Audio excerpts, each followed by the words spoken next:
Sure, let's continue from where we left in the last class. We were in the unit on biological molecules. We are done with the subsections on carbohydrates, lipids और protein का भी section हमने almost कर लिया, पूरा नहीं हुआ अभी. We discussed about the definitions of primary, secondary and tertiary structure, tertiary and quaternary structure in the earlier classes. Quaternary मैंने पूरा नहीं किया था. I just started with the quaternary. I told you what quaternary structure is. We'll just finish the quaternary structure in today's class and then we'll move on towards the types of proteins, classification of proteins. जो next sub topic है आपका in the section on proteins, and we'll try to finish that by the end of the class. ठीक है? So we discussed the primary, secondary, tertiary and the quaternary structure.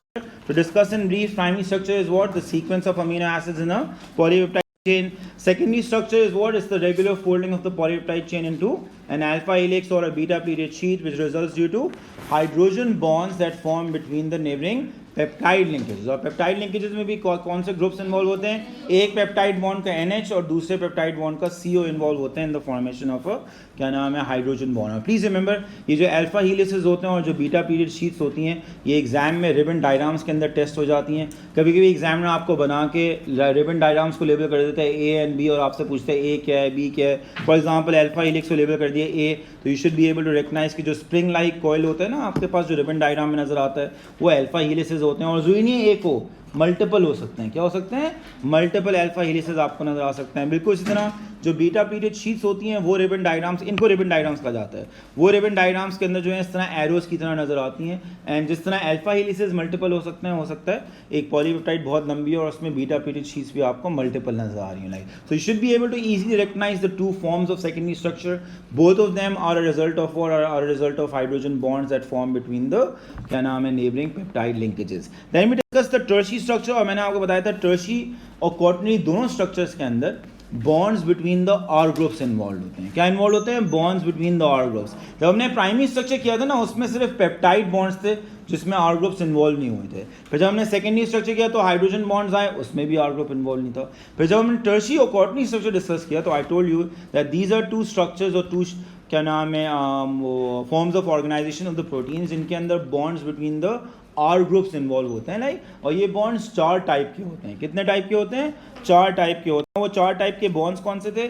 Hydrogen bonds between the polar R groups, hydrophobic interactions between the non polar R groups, ionic bonds between the oppositely charged R groups, and disulfide bond between two cysteine amino acids that come face to face. Please remember, amongst these 4 bonds, जो ऊपर वाले 3 bonds लिखे हैं 1, 2, 3, hydrogen, hydrophobic and ionic, these are weak bonds, these are weak forces of attraction. और ये temperature और pH की वजह से आराम से क्या हो जाते हैं, टूट जाते हैं. लाइक जब भी हम देखते हैं भाई, जैसे तुमने अपने ओ लेवल में एंजाइम्स में पढ़ा था ना, enzymes are affected by pH and temperature. तो एंजाइम सारे प्रोटीन्स होते हैं ना यार, उनका टर्शियरी स्ट्रक्चर होता है. लाइक और जब ये बॉन्ड्स टूटते हैं तो एंजाइम का 3D शेप चेंज हो जाता है, जिसकी वजह से जो है वो shape of the active side change हो जाता है, and the substrate molecules can no longer bind to the active side of the enzyme. ठीक है? So these bonds are weak bonds and they are sensitive to external temperature and pH. Like उसकी वजह से ये टूट जाते हैं जब एक्सट्रीम्स ऑफ टेम्परेचर या extremes of pH external environment में होता है. Disulphide bonds are the strong bonds. They are the most resistant to external changes in the external environment.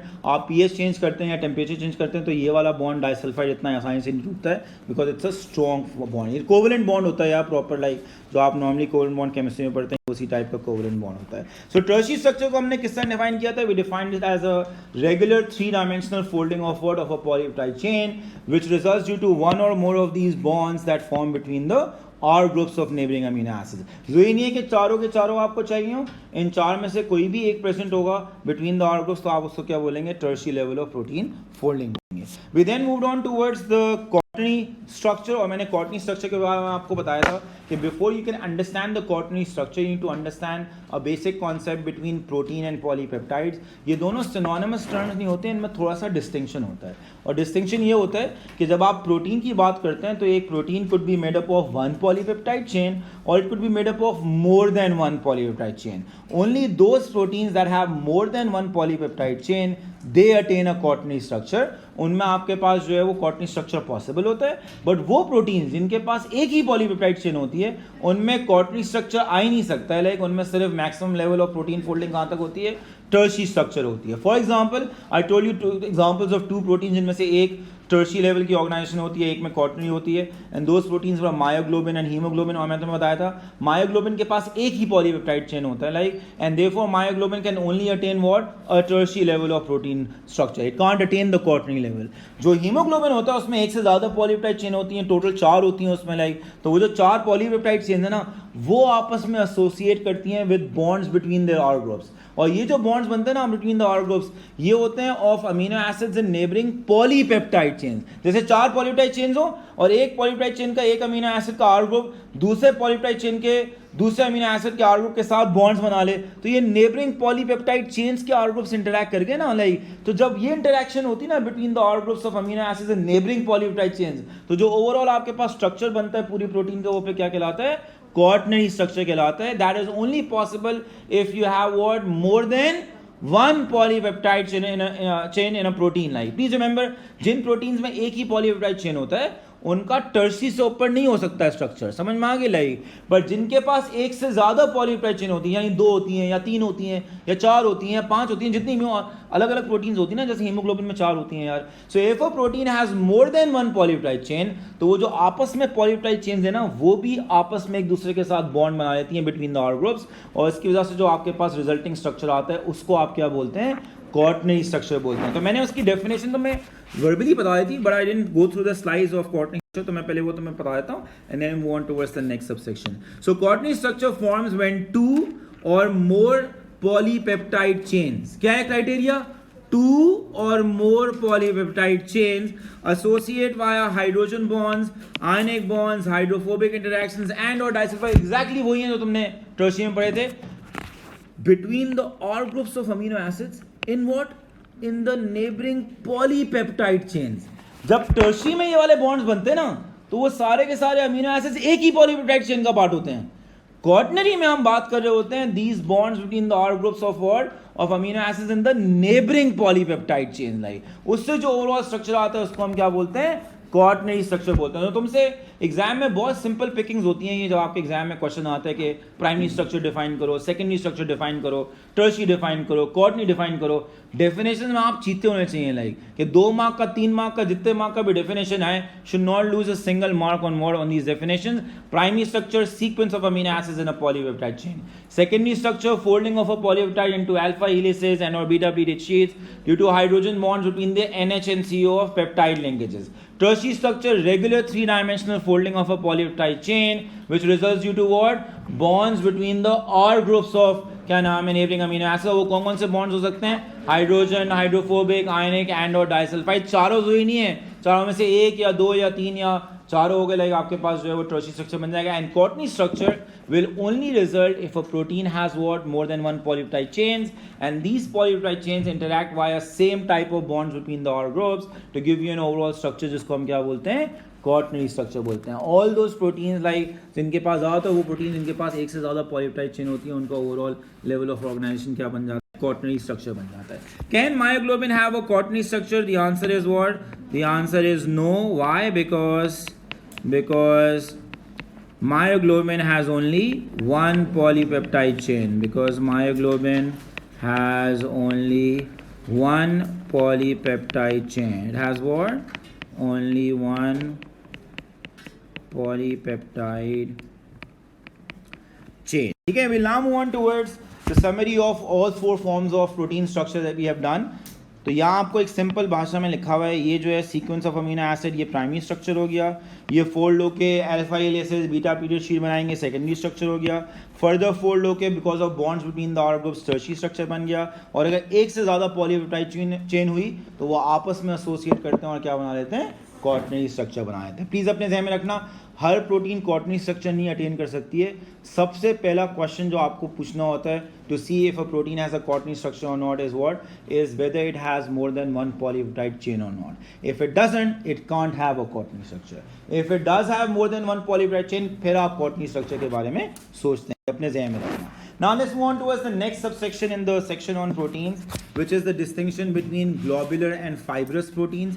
ये 2 क्लासिफिकेशन होती हैं, कैटेगरीज होती हैं प्रोटीन्स की based on the properties of these proteins. और हम देखेंगे एक्जैक्टली ये क्या प्रॉपर्टीज होती हैं. सिर्फ बोर्ड पे देखो यार, बिकॉज ये तुम्हारे लिए बिल्कुल ही नई चीज़ होती है. Just look on the board. I start with telling you examples of these proteins, ताकि तुम्हारे जहन में ये हो कि यार तुमने ये जो ग्लोबुलर फाइब्रस प्रोटीन है ये तुमने किसी ना किसी लेवल में कहीं ना कहीं पढ़ी है, ठीक है ना. लाइक मैं तुम्हें एग्जांपल देता हूँ. Haemoglobin is an example of what. अच्छा, ये प्रोटीन फोल्डिंग नहीं है, ग्लोबुलर फोल्डिंग तुमने खत्म कर लिया. ये है classification of proteins based on the properties. Based on what? तो ये स्ट्रक्चरल चीज नहीं है, समझ में आ गई ना. This has to do with what? With the properties of proteins. Based on certain properties, like कुछ प्रोटीन्स जो है वो ग्लोबुलर बन जाती हैं. बेस्ड ऑन सर्टेन प्रॉपर्टीज बाकी प्रोटीन्स फाइब्रस बन जाती हैं. सो लेट्स सी के वो प्रॉपर्टीज क्या होती हैं. पहले मैं तुम्हें इन प्रोटीन्स की जो ग्लोबुलर फाइब्रस होती है ना उनकी एग्जांपल्स बताता हूँ, ठीक है. ग्लोबुलर की एग्जांपल क्या है? Number 1, haemoglobin. Haemoglobin is a globular protein. What is it? अभी तुम्हें पता जाएगा ग्लोबुलर का मतलब क्या होता है, फिक्र नहीं करो, अभी थोड़ा सा वेट कर लो. लाइक दूसरा एग्जांपल, और वो भी तुम सबको पता है, और वो है एंजाइम्स. क्या? सारे एंजाइम्स क्या होते हैं? ग्लोबुलर होते हैं. सारे के सारे एंजाइम्स क्या होते हैं? ग्लोबुलर होते हैं. सो एंजाइम्स एंड हीमोग्लोबिन, ये मैंने 2 क्यों लिखे हैं? बिकॉज हीमोग्लोबिन तो अभी आप आज की क्लास में पढ़ेंगे पूरा डिटेल में, पीएचडी करेंगे उसमें, लाइक जितना कोर्स में रेलिवेंट है हीमोग्लोबिन आप पढ़ेंगे. एंजाइम्स आप नेक्स्ट चैप्टर में पढ़ेंगे. लाइक ये दोनों वो एग्जांपल्स हैं ग्लोबुलर प्रोटीन्स की जो आपके कोर्स का पार्ट है, इसलिए बेसिकली मैंने यहाँ पे लिखी है, ठीक है. फाइब्रस प्रोटीन्स में अगेन मैं 2 एग्जांपल लिखूँगा, जिनमें से वो दोनों एग्जांपल आपको बताऊंगी आपने कहीं ना कहीं ओ लेवल में ज़रूर सुनी होंगी. उनमें से एक एग्जांपल हुआ, वो दोनों कोर्स में नहीं, उनमें से एक कोर्स में जो हम करेंगे, एक का बस मैं नाम लिख रहा हूँ बिकॉज वो कॉमन प्रोटीन है जो आपको पता होती है. And that's the protein that we see in our nails and hair. तो उस प्रोटीन को क्या बोलते हैं? Keratin. So keratin is an example of what? Of a fibrous protein. What is it? ये आपके कोर्स में नहीं है, ये मैं नॉर्मली लगाता है इसमें ताकि आपको पता हो कि सुना है भैया आपने. ऐसा नहीं है कि बिल्कुल ही कोई नई चीज़ आप पढ़ लो, ठीक है ना. जो प्रोटीन कोर्स के लिए आपने करनी है ना in detail, that is collagen. That is what? Collagen. And I think so that you would have heard about the name of this protein at least in your O levels. Like collagen जो है ना, कभी जब आपको पूछे ना body में collagen कहाँ होता है, तो हमेशा उसका सवाल चेंज कर दिया करो कि बॉडी में कोलेजन कहाँ नहीं होता है. क्या सवाल होगा? बॉडी में कोलेजन कहाँ नहीं होता है. Almost every part of the body में किसी ना किसी टाइप का कोलेजन होता है. कोलेजन के टाइप्स भी होते हैं बाय द वे, वो तुम्हारे कोर्स में नहीं है लाइक, बट टाइप्स भी होते हैं. लाइक आपकी स्किन से लेके हड्डी के अंदर, दांतों के अंदर, आपकी ब्लड वेसल्स के अंदर, कार्टिलेज के अंदर, लाइक टिश्यूज़ के अंदर, टेंडन्स के अंदर, लाइक आपको कोलेजन मिलता है. Like and collagen is abundant, one of the most abundant proteins that we have in our body. हम कोलेजन के बारे में पढ़ेंगे अलग अलग चैप्टर्स में, अलग अलग तरीके से पढ़ेंगे. आप इस चैप्टर के अंदर कोलेजन का स्ट्रक्चर में नहीं पढ़े होंगे. आज नहीं हम करेंगे, आज हमें हीमोग्लोबिन कब कंप्लीट करना होगा, कोलेजन हम कमिंग क्लासेस के अंदर करेंगे. तो ये जो 2 एग्जांपल्स मैंने लिखी ना, keratin and collagen, these are examples of what? Of fibrous proteins. Examples of. तो मैं पहले आपको ना ग्लोबुलर और फाइब्रस के बीच में एक ऐसा डिफरेंस बताता हूँ जो आप रिलेट कर सकता हूँ. क्या कर सकता हूँ? रिलेट कर सकता हूँ, क्योंकि हर बंदे ने ये चीप हरकत कभी ना कभी तो ज़िंदगी में की होगी. और वो ये है कि मिसाल के तौर पे आपने अपना ना नाखून काटा, टिक टिक टिक, वो तो करते ही होंगे, कोई ऐसा यहाँ नहीं होगा जो ये बोले कभी नाखून ही नहीं काटा. नेक्स्ट टाइम जब आप नाखून काटेंगे ना इस तरह, जब आप काटते हैं लाइक, उसको पानी में डाल दीजिएगा. क्या डाल देंगे आप? पानी में डाल दीजिएगा. और मेरे पास तो बाल कम है, आप अपने में से एक बाल तोड़ के भी वो भी पानी में डाल दीजिएगा लाइक. तो आप एक चीज़ नोटिस करेंगे कि जितना घोल लें, क्या बोल रहा हूँ, जितना घोल लें, ना नेल घुलेगा ना बाल घुलेगा. बिकॉज जो फाइब्रस प्रोटीन्स होती हैं ये क्या होती हैं? इनसॉल्युबल होती हैं. क्या होती हैं ये? इनसॉल्युबल होती हैं. बट अगर मैं आपको, पता नहीं आपने एंजाइम्स के साथ कभी काम किए या नहीं किए, लैब में जाना और लैब में जो भी होगा ना टेक्नीशियन, उनसे बोलना कि सर हमें अमाइलेज एंजाइम का पाउडर दे दें. क्या दे दें? ड्राइड अमाइलेज एंजाइम बोलते हैं उसको, ठीक है ना. तो उसको तुम पानी में डालो, ट्र घोलो, घुल जाएगा. क्या हो जाएगा? घुल जाएगा. तो ग्लोबुलर प्रोटीन्स जो होती हैं they are soluble in water. तो एक चीज़ तो अपनी खोपड़ी में ना ऑब्जर्वेशनल चीज, बिकॉज देखो यार इंसान जो है ना ऑब्जर्वेशनल कीड़ा होता है. इंसान को लफ्ज़ ही पता हो ना, लाइक उसको नहीं समझ में आता क्या बोल रहे हैं, लाइक क्या बोल रहे हैं, वो करता है ना. तो ये नेचर है ना हमारी यार, करेंगे ना समझ में आ जाता आपको. तो आप ये करिएगा जाके, ठीक है ना. और नीचे से आके एंजाइम ले लीजिएगा. एंजाइम महंगे होते हैं यार, पर ग्राम बहुत महंगा होता है एंजाइम ड्राइड फॉर्म का. थोड़ा थोड़ा ले लेना लाइक, ठीक है ना. उनसे बोलना थोड़ा सा, एक पुड़ी है सर, एक पुड़ी है, एक पुड़ी है. तो आप जो वो लेके ना पानी में डालिएगा, आप देखेंगे एंजाइम कंप्लीटली क्या हो जाता है? डिजॉल्व हो जाता है लाइक. सो एक चीज़ जो आप इन दोनों की ना, बिकॉज मैंने कहा था ना ये क्लासिफिकेशन स्ट्रक्चरल नहीं है, ये क्या है? प्रॉपर्टीज के बेसिस पे. किसके बेसिस पे?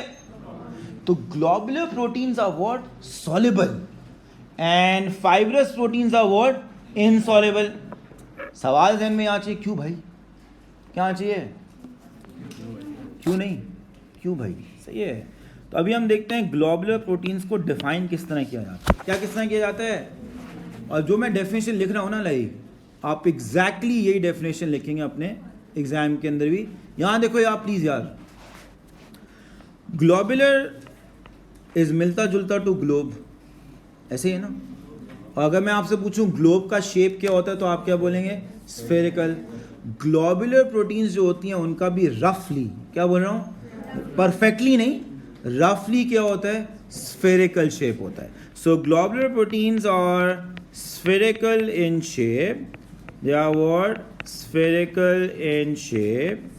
और मैं आपको बना के दिखाता हूँ कि वो स्फेरिकल शेप दिखता किस तरह का है ना। मैं तो 2D डायग्राम बना रहा हूँ, लाइक आप इसको विजुलाइज करेंगे, ये 3D के अंदर स्ट्रक्चर है। अब गौर से देखो यार, तो इमेजिन करो ये तुम्हारे पास एक जो है ना वो ग्लोबुलर प्रोटीन है जो कि रफली स्फेरिकल है, और उसका स्ट्रक्चर जो है वो कुछ इस तरह का स्ट्रक्चर, ठीक है। इट्स रफली spherical polypeptide that we are seeing over here.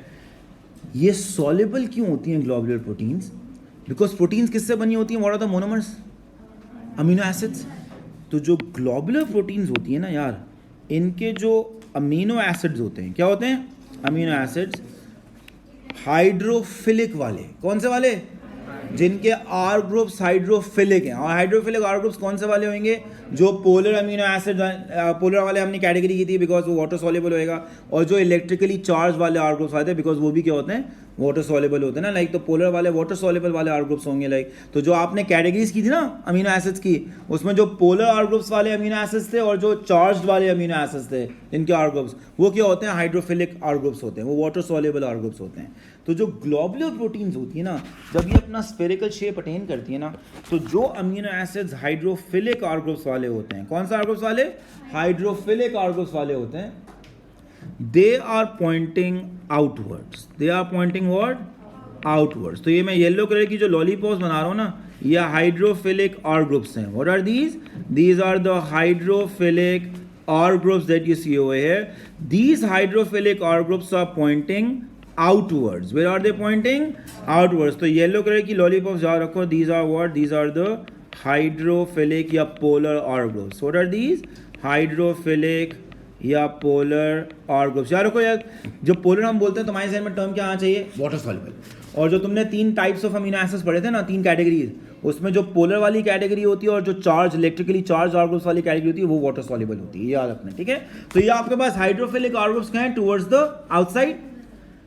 जो amino acids non polar R groups वाले हैं ना, यानी हाइड्रोफोबिक आर ग्रुप्स वाले हैं, वो अमीनो एसिड्स होते हैं towards the inside. Towards what? Towards the inside like. जिसकी वजह से होता क्या है, इधर देखो गौर से यार, हाइड्रोफोबिक आर ग्रुप्स अंदर की तरफ हो गए, हाइड्रोफिलिक आर ग्रुप्स बाहर की तरफ हो गए ना. तो ये हाइड्रोफिलिक आर ग्रुप्स बाहर जो पानी या एक्वस एनवायरनमेंट होता है ना, उसके अंदर डिसॉल्व हो जाते हैं और ओवरऑल प्रोटीन को क्या कर देते हैं? सॉल्युबल कर देते हैं. सो जब आप ग्लोबुलर प्रोटीन को डिफाइन कर रहे होंगे, उसकी डेफिनेशन का पार्ट होता है ये, that these proteins are spherical in shape with hydrophilic R groups pointing outwards, with hydrophilic R groups pointing outwards, which makes the overall protein water soluble, which makes the protein water soluble, which makes the protein water soluble. तो exam में जब आएगा ना describe the term globular या define globular protein, ये भाषण लिखना आपने. They are spherical in shape with their hydrophilic R groups pointing what? Outward, which makes the protein what? Water soluble. हर ग्लोब जब भी आएगा ग्लोबुलर डिफाइन करें, डिस्क्राइब करें, आपने ये भाषण लिखना है. समझ में आ गया ना? Like now you should make sense of the fact कि ये जो ग्लोबुलर प्रोटीन्स हैं उनको शेप की वजह से ग्लोबुलर कहा जाता है. लाइक और इनकी प्रॉपर्टी की मेन प्रॉपर्टी क्या होती है कि ये क्या होती हैं? वाटर सॉल्युबल होती हैं. ये 2 चीज़ें अपने जहन में ठोक लो ना, लाइक सही कि यार spherical shape and soluble in water, spherical shape soluble in water, spherical shape and soluble in water. अब देखते हैं यार ये, अच्छा ये हमने हाइड्रोफोबिक आर ग्रुप्स की लॉलीपॉप नहीं बनाई, तो ये जो है ना रेड वाली जो लॉलीपॉप्स हैं ये हाइड्रोफोबिक आर ग्रुप्स हैं. ये क्या है? ये हाइड्रोफोबिक या नॉन पोलर आर ग्रुप्स हैं, ठीक है। नाउ लेट्स सी कि ये जो फाइब्रस है ये क्या है, ठीक है ना।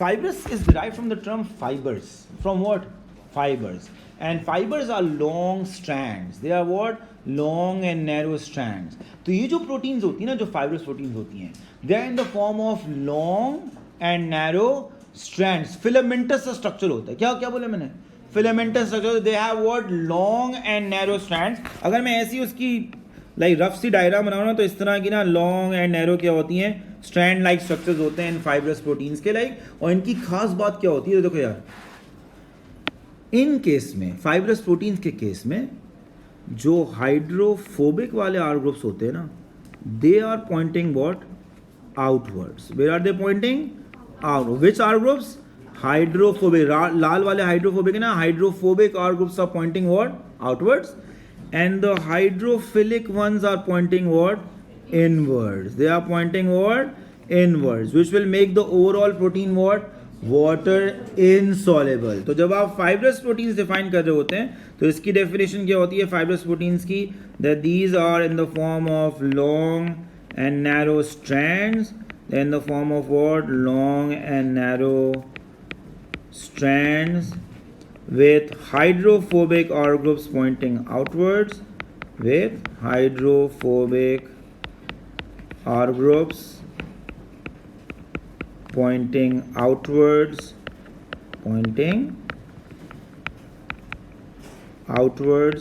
which makes the protein water insoluble, which makes the protein water insoluble, which makes the protein water insoluble.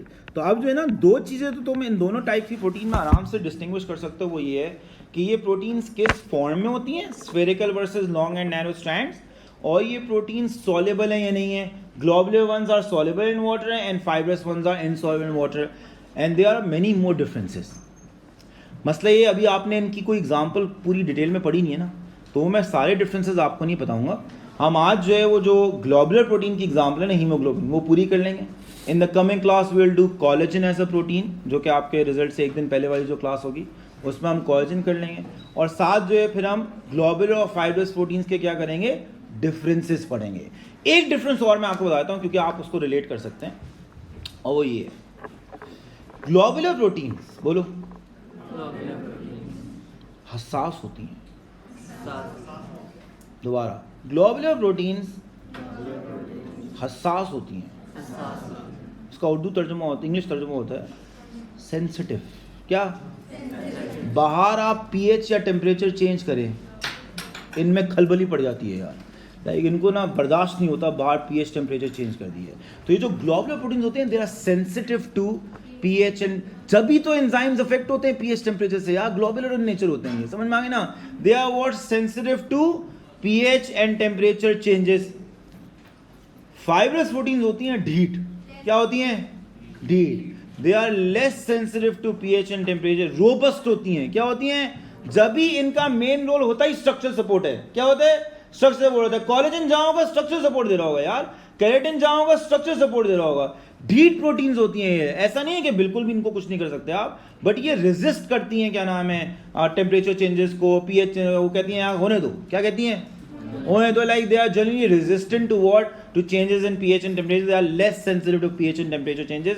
तो ये तीसरी चीज आपको, तीसरा डिफरेंस इन दोनों में, कि globular proteins are sensitive to external environmental conditions like pH and temperature changes, whereas fibrous proteins are less sensitive to external environmental changes such as pH and temperature. तो ये तीन differences तुम्हारे जहन में अब घुस जाने चाहिए। There are more जो हम करेंगे जब हम कोलेजन और हीमोग्लोबिन दोनों कंप्लीट कर चुके होंगे। अभी आप तीन चीजें क्या रखेंगे, पहला difference on the basis of shape, दूसरा difference on the basis of water solubility, तीसरा difference based on what, based on the sensitivity to pH and temperature. Is that clear? ये तीन चीजें तुम ग्लोबुलर वर्सेस फाइब्रस की याद रखोगे। Like तो ग्लोबुलिन का मैं तुम्हें दिखा देता हूँ, ये आपके पास क्लासिफिकेशन हो गई।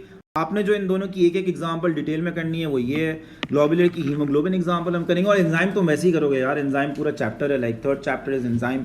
तो जो आप ज़माना इग्नोरेंस में एंजाइम पढ़ते थे ना, लाइक ये वो वाला एंजाइम नहीं है, जिसमें आप चैप्टर स्टार्ट करते थे 12 बजे और 12:15 बजे एंजाइम खत्म हो जाता था। ऐसा कोई सीन नहीं है, पूरी आप बहुत डिटेल में जो है ना एंजाइम पढ़ेंगे। क्योंकि जहाँ तक मुझे याद आ रहा है वो लेवल्स के अंदर एंजाइम नहीं होता है, they are biological catalyst and they are sensitive to pH and temperature, and then there is something known as lock and key, and chapter खत्म हो गया।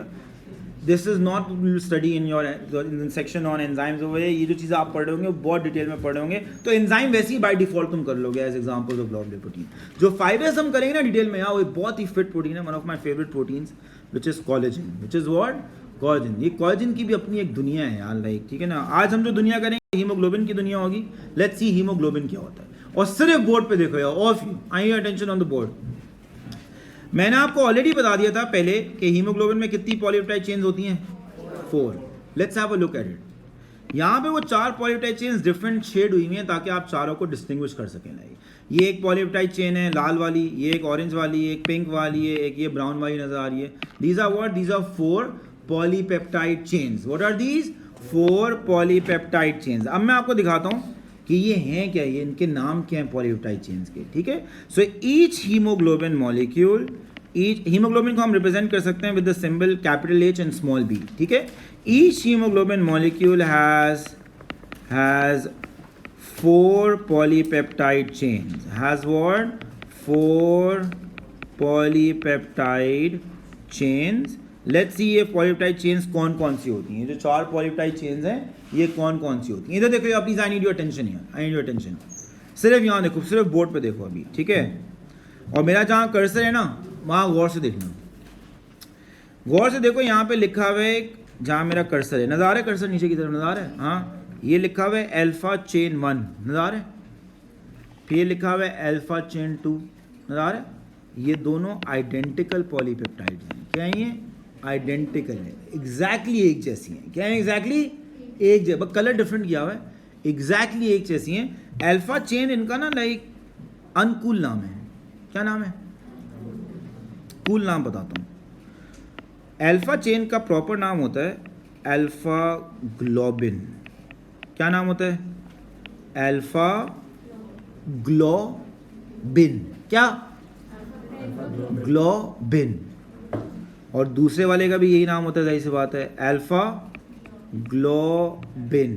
क्या नाम होता है, ग्लोबिन। तो अल्फा चेन 1 अल्फा चेन 2 जो लिखा है ना, ये बेसिकली 2 अल्फा ग्लोबिन्स हैं। क्या हैं, 2 अल्फा ग्लोबिन्स हैं। समझ में आ गई। तो ये 2 आइडेंटिकल होती हैं। क्या होती हैं, आइडेंटिकल होती है, एग्जैक्टली सेम होती हैं, बस कलर अलग किया हुआ है ताकि आप दोनों को अलग अलग देख सकें ना यार, आपको डिस्टिंग्विश कर सकें। ये 2 पॉलीपेप्टाइड चेन्स हैं। फिर ऊपर देखो, ऊपर नजर आ रहा है बीटा चेन 1 और फिर नजर आ रहा है बीटा चेन 2। ये इनका अनकूल नाम है, इनका कूल नाम होता है बीटा ग्लोबिन। क्या नाम होता है, और इसका नाम भी क्या होता है, बीटा ग्लोबिन। क्या नाम होता है, बीटा। अब मैं अगर आपसे पूछूंगा ना कि हीमोग्लोबिन में कितनी पॉलीपेप्टाइड चेन्स हैं, उनके नाम क्या हैं, तो आप बोलेंगे 4 polypeptide chains, 2 of which are alpha globins and the other 2 are beta globins. The other 2 are what? Beta globins. ये 2 आइडेंटिकल हैं, क्या नाम है, अल्फा ग्लोबिन जो नजर आ रहे हैं, और ये 2 बीटा ग्लोबिन्स हैं, ये भी क्या है, आइडेंटिकल हैं। बस एक चीज़ हो, क्योंकि तुम लोग की खोपड़ी ना बहुत ज़्यादा, तुम लोग डम हो।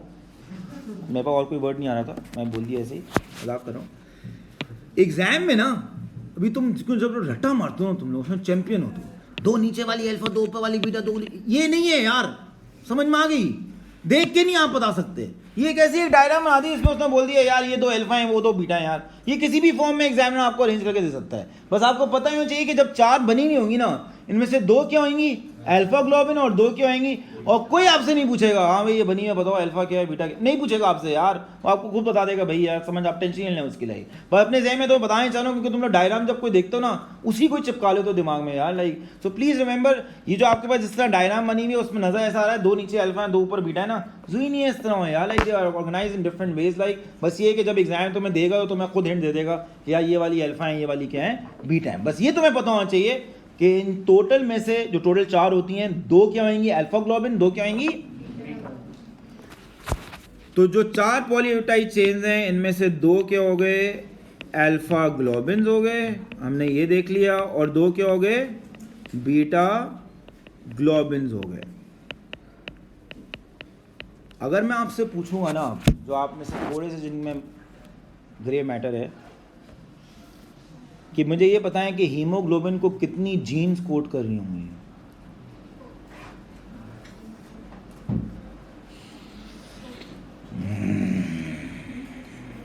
आंसर क्या होगा? 4, 8, 10, 2, 4, 2, 4, 8, 10 और कहीं? तो यार जितनी डिफरेंट पॉलीपेप्टाइड चेन्स होंगी ना, उतनी डिफरेंट जीन्स होंगी। यहाँ कितनी डिफरेंट पॉलीपेप्टाइड चेन? 2। अबे 4 कहाँ से हैं यार? 2 अल्फा है 2 बीटा है ना यार, वो अल्फा तो सेम है ना यार, और 2 बीटा सेम है, तो आपके पास 2 डिफरेंट जीन्स होंगी जो कि किसको कोड कर रही होंगी? पूरे हीमोग्लोबिन प्रोटीन को कर रही होंगी। एक जीन होगी जो अल्फा ग्लोबिन को कोड कर रही होगी यार, और एक जीन होगी जो किसको कोड कर रही होगी? Beta globin. खत्म, सही ना? तो ये आपके पास हो गया पूरा हीमोग्लोबिन। अभी यहाँ देखो यार, अभी तो मेन चीज पे तो हम आ रहे हैं ना। अभी हीमोग्लोबिन का जो सरनेम है ना, कौन सा नेम, जो कि क्या है, उसकी हमने कर ली है प्रॉपर तशखीस। समझ में आ गई? हमें ये पता चल गया इसका सरनेम ग्लोबिन क्यों है, समझ में आ गई। अब हम देखेंगे इसका जो फर्स्ट नेम है ना, जो कि क्या है, ओ नहीं है, haem first name, globin last name. ओ वो नहीं होता यार, वो जो जब गुलाब जामुन आता है नीचे वो शोरबा टाइप होता है, वो शीरा शीरा शीरा, वो शीरा है जोड़ने के लिए। एक्चुअली मिडल नेम नहीं है, नेम कहाँ से है, लेटर है, लेकिन नेम कहाँ से हो गया, ठीक है ना। तो हीमोग्लोबिन का जो फर्स्ट नेम है, now let's diagnose the first name. First name क्यों है? तो यहाँ देखो यार, हर पॉलीपेप्टाइड चेन के अंदर आपको एक जर्दी वाला अंडा नजर आ रहा है, आपको नजर आ रहा है, बिल्कुल सनी साइड अप वाला अंडा नजर आ रहा है आपको। हर पॉलीपेप्टाइड चेन के साथ एक एक लगा हुआ है, गौर से देखेंगे ना तो आपको नजर आएगा sunny side up here, sunny side up here, sunny side up here, जर्दी वाला अंडा। कौन सा बोल रहा हूँ? तो इसमें जर्दी क्या अभी बता रहा हूँ। अभी पहले पूरा अंडा देखोगे आप, क्या देखोगे? पूरा तला हुआ अंडा से। ये जो आपको नजर आ रहा है ना, ये एक हीम ग्रुप है पूरा। क्या है ये? Haem group. ये दूसरा हीम ग्रुप है, ये तीसरा हीम ग्रुप है, ये चौथा हीम ग्रुप है। टोटल हीम ग्रुप्स कितने हो गए? 4। तो आप लिखेंगे each polypeptide chain is associated with what? With a haem group. Each polypeptide chain is associated with a heme group. With what? With a heme group. Thus the name hemoglobin. But सवाल ये पैदा होता क्या है ये? What is heme? सवाल तो ये आना चाहिए ना, हीम क्या है? तो पहले तो अपने जहन में ये डालो, जो मैं बोल रहा हूँ ना गौर से सुनना। Haem is an organic molecule, बोलो, which is not made up of amino acids, and it's permanently bound to the polypeptide chains. Again, heme is an organic molecule which is not made up of amino acids. का amino acids से नहीं बना होता ये, समझ में आ गया ना? Like, and is what? Permanently bound to the polypeptide chain. ऐसे जो ग्रुप्स होते हैं ना, जो कि नॉन प्रोटीन बेस्ड होते हैं, यानी अमीनो एसिड से बने नहीं होते, और वो परमानेंट पार्ट होते हैं, क्या नाम है, पॉलीपेप्टाइड चेन्स का, ऐसे ग्रुप्स को एक जनरल नाम दिया जाता है, जिसकी हीम एक एग्जांपल है, और वो ग्रुप्स को बोला जाता है प्रोस्थेटिक ग्रुप्स। क्या बोला जाता है?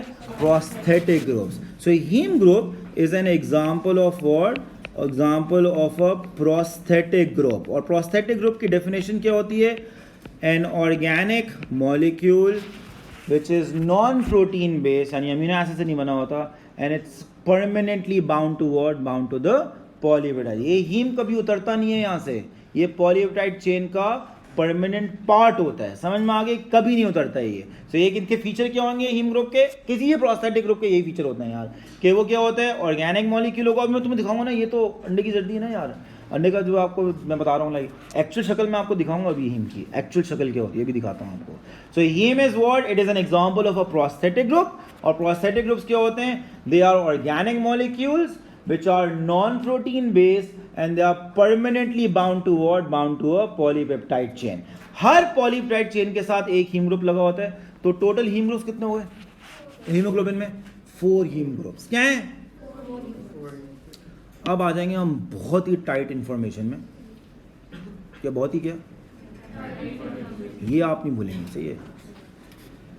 हर हीम ग्रुप, जिसको मैंने एनालॉजी दी थी विद सनी साइड अप अंडा, उसमें जो जर्दी है क्या है?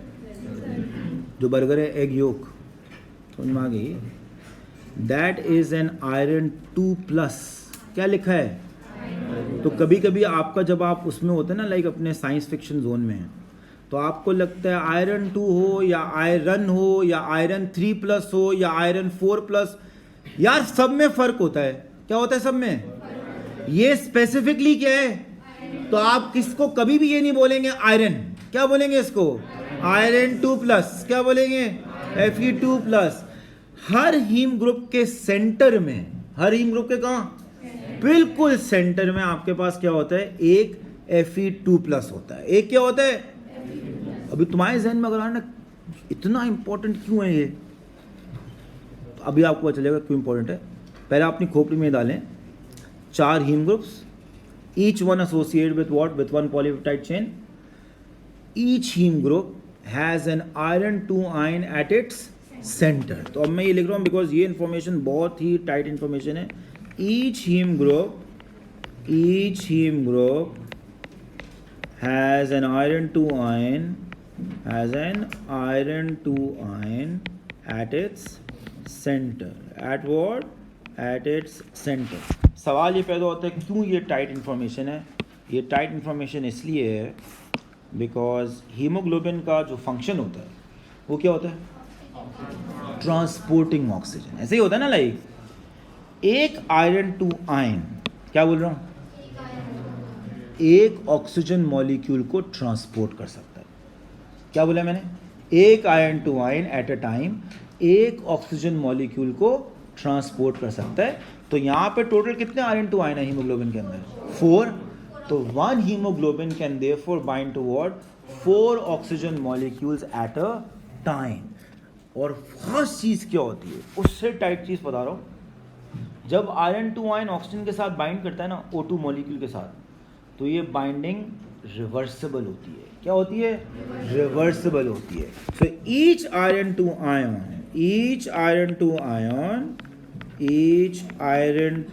ion can bind reversibly with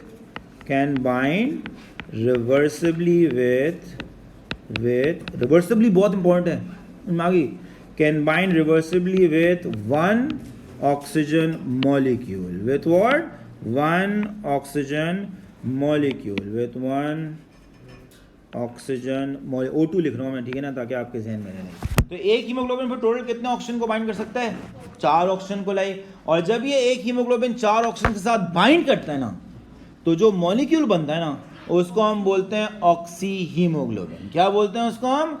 oxy haemoglobin. What do you call it as oxy. और ये बाइंडिंग क्या होती है? याद रखो क्या होती है? 500 रुपए के लिए सवाल, 500 रुपए के लिए सवाल आपसे पूछ रहा हूँ, गौर से सुनिएगा। Can anybody tell me what will happen to this oxidation state of iron 2+ when oxygen attaches to it?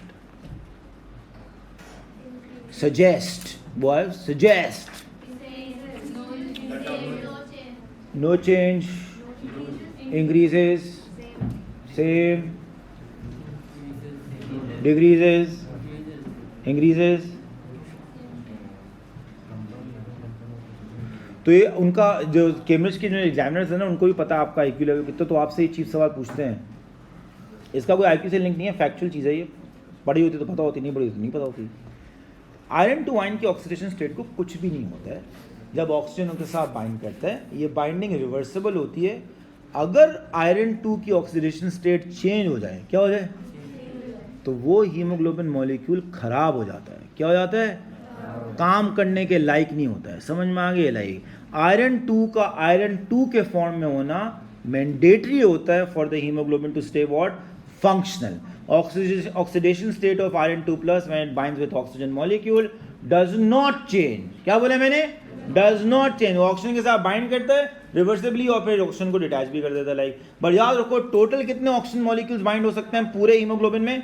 4, because her haem group जो है वो एक ऑक्सीजन मॉलिक्यूल से क्या कर सकता है? बाइंड कर सकता है। ठीक है ना, ये चीज आगे इन्फॉर्मेशन लिखिए। पहले मैं तुम्हें हीम ग्रुप की जरा खौफनाक शक्ल दिखाता हूँ। ये हीम ग्रुप है भाई जो आपको नजर आ रहा है। हीम ग्रुप में जो बीच में आपको नजर आ रहा है ना गोला जो नजर आ रहा है गोला, ये आयरन टू आयन है। ये क्या है?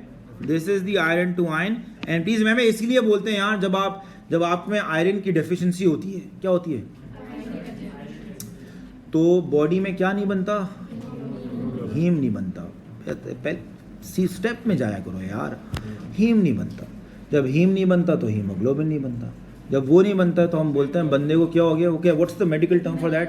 अनीमिया। फीमेल्स को जरूर बताना चाहिए क्या कहते हैं उसकी term? Anaemia. What do you call it as? Anaemia. So please remember iron deficiency anaemia is very common in our part of the world and globally as well. बहुत ज़्यादा कॉमन होता है आयरन डेफिशिएंसी अनीमिया। और वो होता ही इसलिए because iron चाहिए होता है क्या बनाने के लिए? हीम बनाने के लिए। और हीम चाहिए होता है क्या बनाने के लिए? हीमोग्लोबिन बनाने के लिए। और जब वो कम होता है तो जाहिर सी बात है ब्लड की ऑक्सीजन कैरिंग कैपेसिटी कम हो जाती है। क्या कम हो जाती है? जिसकी वजह से बोलो ऑक्सीजन कम पहुंचती है टिश्यूज में। क्या कम पहुंचती है? और आपको फिर क्या होती है? थकावट, लैक ऑफ एनर्जी। क्या होती है? थकावट, लैक ऑफ। पढ़े नहीं ये है ओ लेवल में, ये इतना भी नहीं है। पास लेवल में आता है ये? आता ही नहीं आता है। तो आप सबको आयरन टू आयन नजर आ रहा है यहाँ पे एक्चुअल स्ट्रक्चर में आयरन टू आयन नजर आ रहा है। अच्छा उसके साइडों पे ना आजू बाजू पे ये भी नोट कर लो। ये क्या नजर आ रहा है आपको?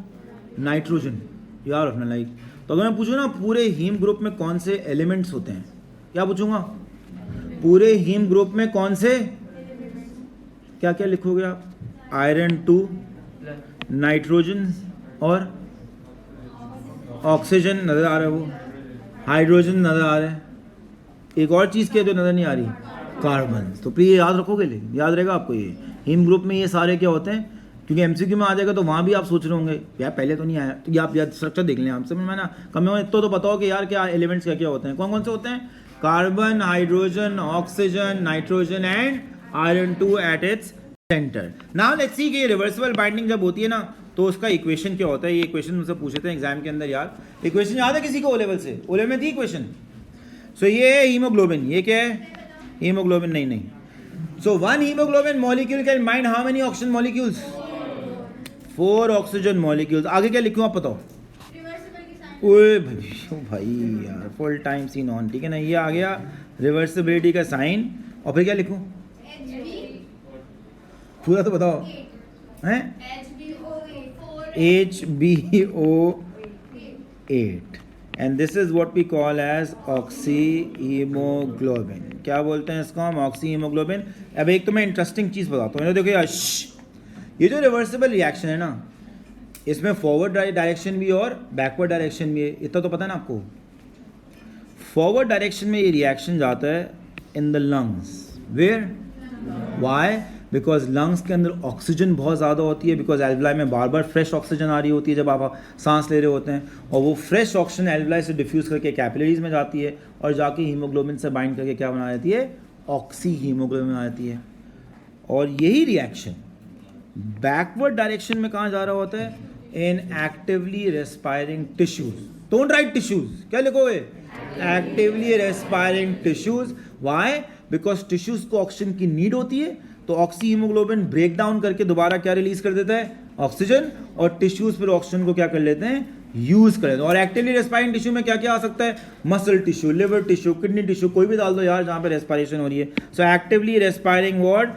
Tissues. What? Actively respiring, aerobically जो रेस्पायर कर होते हैं, एक्टिवली रेस्पायरिंग टिश्यूज। उसमें ये रिएक्शन बैकवर्ड डायरेक्शन में होता है। तो पता होना चाहिए यार, ऐसा नहीं है कि लाइक बस याद कर लिया आपने रिवर्सिबल, आपको सिग्निफिकेंस पता होना चाहिए कि फॉरवर्ड डायरेक्शन में बॉडी में कहाँ हो रहा होता है और बैकवर्ड डायरेक्शन में के अंदर ये रिएक्शन कहाँ हो रहा होता है। So let's give it a quick recap and then will be done. Haemoglobin protein has 4 polypeptide chains, 2 alpha globins, 2 beta globins. Haemoglobin therefore has what? Has a quaternary structure. What does it have? अगर haemoglobin को 2 लफ्जों में बहुत खूबसूरती से बयान करना हो ना, क्या करना हो? बयान करना हो तो आप लिखेंगे haemoglobin is a globular quaternary protein. What is it? एक मिनट रुक जाओ ना, it is a globular quaternary protein. तो नीचे लिखा हुआ है हीमोग्लोबिन हैज अ रफली spherical shape with polar R groups pointing outwards and thus the term globular।